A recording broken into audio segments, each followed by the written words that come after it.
Hello everyone, আমি সুরজিৎ আর এইটা আমার বিগত 25শে ডিসেম্বরের একটি ছোট্ট মিনি ব্লগ। সেই দিন সকাল সকাল মেঘের ভারসাম্য কাটিয়ে আমরা বেরিয়ে পড়েছিলাম ব্যারাকপুরের মা অন্নপূর্ণার মন্দিরের গন্তব্যে।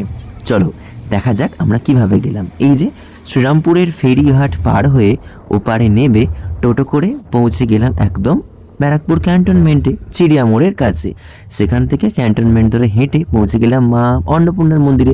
ওই দেখো দক্ষিণেশ্বরের মন্দিরের চূড়া দেখতে পাওয়া যাচ্ছে, আর এই হলো মায়ের মন্দির। তোমরা কি ভাবছো দক্ষিণেশ্বর? না না, এইটি দক্ষিণেশ্বর মন্দির যিনি প্রতিষ্ঠা করেছিলেন অর্থাৎ রানী রাসমণি, তাঁরই কনিষ্ঠা কন্যা জগদম্বা দেবী ও জামাই মথুরা মোহন দ্বারা প্রতিষ্ঠিত মা অন্নপূর্ণার স্বপ্নে পাওয়া আদেশে এই মন্দির রয়েছে ব্যারাকপুরে। সবাই ঘুরে আসতে পারো এবং আগামী 1 জানুয়ারি এইখানেও কল্পতরু উৎসব অনুষ্ঠিত হবে, তাই হাতে সময় পেলে চলে যাও না একবার দেখে আসতে দক্ষিণেশ্বরের রেপ্লিকা। আর এই দেখো, এই হলো এই মন্দিরের অধিষ্ঠিত বিগ্রহ প্রতিমা মা অন্নপূর্ণা।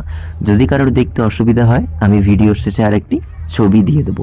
এবার চলো তোমাদের একটু মন্দিরটা ঘুরিয়ে দেখাই। এই যে যেখানে আমি দাঁড়িয়ে আছি এখানটা একদম গর্ভগৃহের সামনে, ওই যে লাইন পড়েছে এখান দিয়ে ঢুকতে হয়। আর এইটি হলো নাট মন্দির। এইখানেই করুণাময়ী রানী রাসমণি সিরিয়ালের বেশ কিছু প্রোমো শুটিং হয়েছিল। আর এই যে ঘুরে দেখো নাট মন্দিরটি। অন্নপূর্ণা পুজোর দিন এলে এখানে বসে অন্নকূট, যেটি দেখার মতো। আর এই যে মন্দিরের এই পাশে আমাদের শিবঘর আছে, তিনটে 6টি শিবঘর।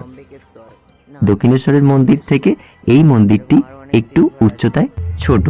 তো কেমন লাগলো আপনাদের মা অন্নপূর্ণার এই মন্দিরটি, যা দক্ষিণেশ্বরের রেপ্লিকা? অবশ্যই সবাই ছুটির দিন করে একবার বেরিয়ে আসুন, আশা করি সবার ভালো লাগবে। আর এই যে মা অন্নপূর্ণার বিগ্রহের ছবি। জয় মা।